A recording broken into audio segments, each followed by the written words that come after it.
UFC Vegas 16. So guys, I hope you're all well and all staying safe.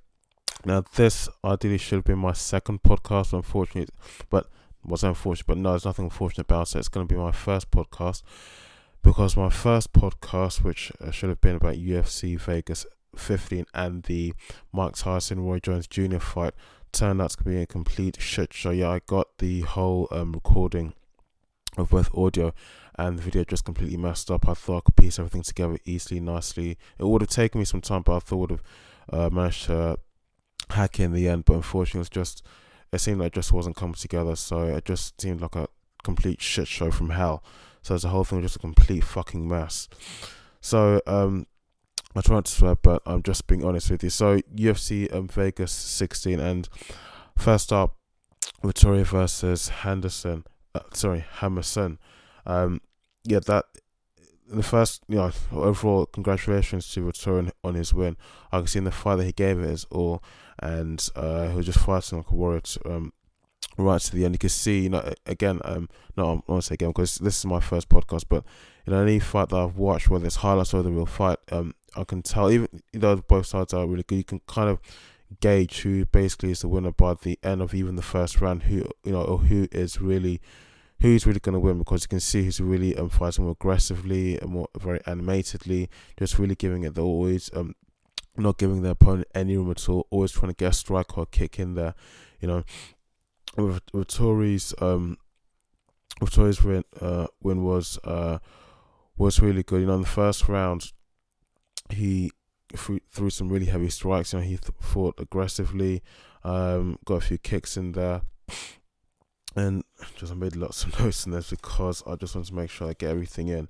As the commentators were saying, as Dominic Cruz was saying, all the hard work that Vittoria had put in the training, in the gym, making weight, and just everything else for this fight, it really paid off. So, congratulations to him. And as I can't remember who said this, that Dana White or another commentator or another official MMA spokesperson for the UFC or the sport itself said now Vittoria is now it ranks as one of the top 5 in the sport. Is it for I can't remember, but that statement was made. So this fight and another fight, I can't remember the opponent, but another fight he's had not too long ago has really pushed him right up to the upper echelons of the ranking. So he's now one of the top 5. Now up after that fight was the Jamal Hill versus I think it's a Haitian name, Ovin St. Preux, for the catch weight. Now this fight, Hill is 29 years old and Preux is 37. Now when I first saw the fans and saw their stats and age-wise especially, I thought, okay, is this really even matched? And when I saw them fighting in the fight, I could see that Preux, by just like halfway into the whole fight, was really, really gassed down, was really worn out. You can see that he wasn't recovering, at least from my perspective, my opinion. And again, I'll make it clear, as I said in one of my other past videos, and even now in my first podcast, I'm still very much a novice to the sport. And I still have so much to learn about the sport of mixed martial arts, and I really was reminded about that again when I had my first training session, or should I say kickboxing session with Charlie, who I do talk about mixed martial arts with very often. But back to this fight, Jamal Hill versus St. Preux. Out of the two people, Hill won the fight, and I could see that even as as someone who's very inexperienced in this fight, he was getting plenty of kicks and punches and strikes, and there wasn't giving his opponent any room at all. And really, it ended. I made notes on this. It ended. Excuse me. I hate really losing my train of thought like that and get my words jumbled up. I apologize about that, guys. It ended basically with a TKO from Hill, and he did have an interview earlier about the fight with a guy called James Lynch from Odd Sports YouTube channel, or Odds YouTube channel, a Canadian mixed martial arts journalist. And in the interview, Hill said that his plan is to dominate at UFC Vegas 16, and that's exactly what he did. And congratulations, he proved he's a man of his word. That's exactly what he done. He won. So after that, we got the lightweight division. We got Gabriel Benitez and Justin James. Now this, I have to say, even though Benitez won the fight, the two guys, Benitez won the fight, but the two guys, but both fighters fought a good fight. Even though James didn't win, I was watching both of them fighting really aggressively on either side, really animatedly, getting loads of punches and strikes in there. Neither one was giving the other opponent any room. Both fighters were seriously on fire. I would love to give much more as an in-depth commentary about the sports, whilst giving my 2 cents. But again, as I always remind people that I'm still very much a novice. I like this sport a lot, but I know there's a lot I have to learn. So when I do talk about various matches and fights I've seen before in the past, and even the ones I'm talking about now, I do tell people that I'm a novice. I'm still learning a lot, so please forgive me when I do come across as a bit of an idiot. Now, in this fight, at one point, the referee even had to stop the fight because it was really getting serious on both sides. And again, he had to stop the fight a second time because I think, was it James or Benitez? There was a groin kick that someone threw. No, it was Benitez that threw a groin kick to... it was James that actually threw a groin kick to Benitez, so the referee had to step in and stop the fight. So Benitez did win the whole fight, and he won with a knee to James's chest. And after that was almost like a takedown for Benitez. Got James down on the canvas and just dishing out blows. And the fight actually lasted just one single round. So congratulations to Benitez. That was fucking awesome. That was really, really awesome. There was some fights that happened in this event that because a particular fight is so good, it didn't even last for more than one round, and they got their win by a knockout. Now after that was the fight between the Georgian fighter Roman God, I hope I pronounce his name correctly. Roman Dolidze, and the American, no, he's not American, he's actually Brazilian MMA fighter John Allen. Now, in this fight, Dolidze won the fight. Both fighters, especially, well, I say both fighters, but no, from what I saw, Dolidze did come out as a better fighter. I mean, plenty of takedowns from his side. At one point, managed to get Allen in a leg lock and managed to keep him there. Okay, no, scratch that. This next fight, Roman versus John. Roman Dolidze versus John Allen. Let me start that again. So it's between Roman Dolidze and John Allen, Georgian fighter versus Brazilian fighter, light heavyweight division. So Dolidze won this whole fight, and out of the two fighters, from what I could see from my perspective as a novice fan, it was clear that Dolidze did win the fight. He had numerous takedowns from his side. He was quick on his feet, always moving, not giving Allen any room at all. And at certain points, I was actually watching him, and nowadays, because of the pandemic, because of coronavirus, the stadium wherever they're going to be holding these fights is going to be empty. And I could see Dolidze had at some point had a smile on his face, and I actually could see, was he smiling or just, he looked like he was taunting Allen after every strike he threw, every kick he threw. But no, I mean, just towards the end, I could see that Allen was really worn out, really tired, and he did look slightly a bit of a mess. His face looked sweaty and red and puffy towards the end. And Dolidze won the round. No round, he won the fight. Just at the end, he was dishing out. Whilst he managed to get Allen on the canvas and pin him to the ground, he was just dishing out strikes. So was it? Yeah. God, I'm gonna make this an honest podcast, but Let's try not to mess my words up. Yeah, it was a good fight. As I say, I'm learning more about sport. The more fights I watch, the more training I do. So yeah, I'm not gonna not gonna say much else about this particular fight. Next one, it was Jordan Levitt versus Matt Willman. This is the lightweight division. So I have to say, out of the whole UFC Vegas 16, now I focused my attention on the main fight card.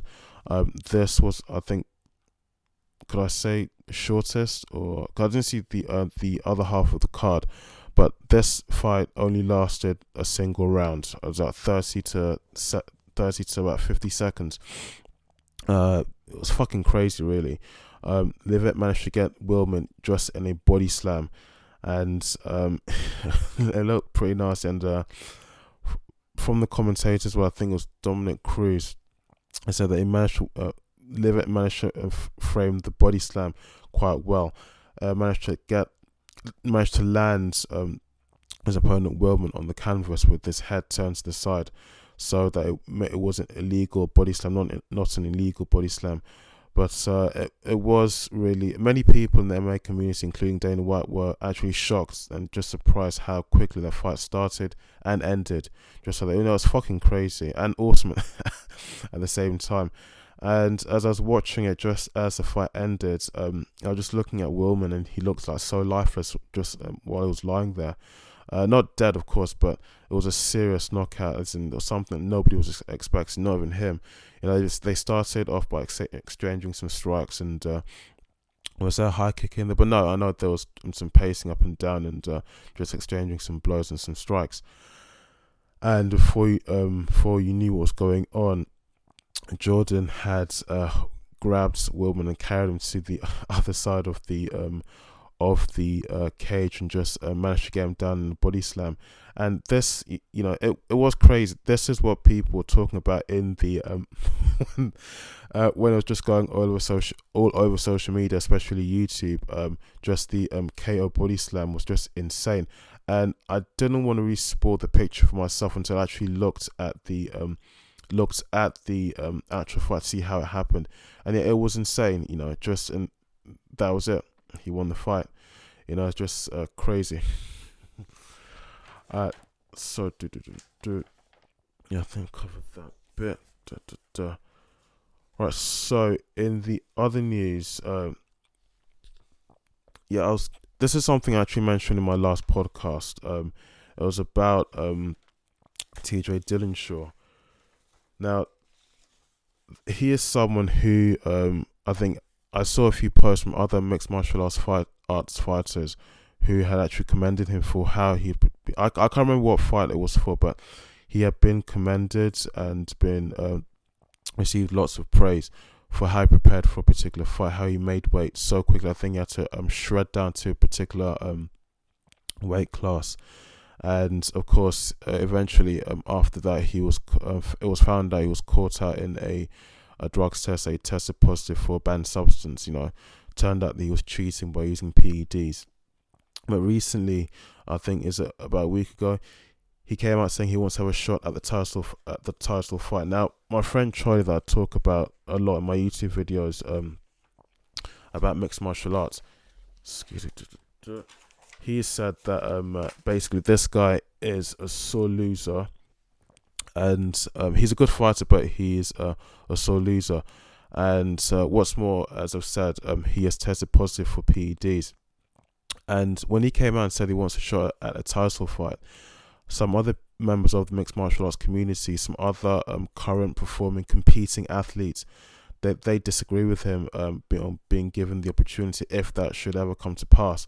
Now, one athlete called Aljamain Sterling, who I've not really heard of before, but I think by looking at a particular thumbnail, by looking at his Instagram account, he's I think the main picture he has there is of him holding the Jamaican flag. So I'm assuming he's a Jamaican fighter. He said word for word, when you cheat your entire UFC career and comfortably sit out for 2 years with millions that you've won from cheating, I think two things. TJ Dillashaw is, number one, in need of another paycheck and ready to take to take a sourceless ass kicking for it. And number two, he discovered another workaround in 2 years. Now, this does, in my eyes, it does echo the issues surrounding the John Jones controversy in his own case, because after Khabib won his last fight with Justin Gaethje with his undefeated record of 29-0, he was made the number one pound for pound, the GOAT, the GOAT, greatest of all time. And I remember John Jones' tweets. There was one tweet he particularly posted saying that the sort of blah blah blah blah so and so. Well, I'd like to be given the same opportunity as well, because it seems that these days, and he's referring to Khabib, it seems like Khabib just asked for what he was given. We can just ask for things now. So he wants to be made the number. He wants to be made the number one. He wants to be made the number one greatest of all time.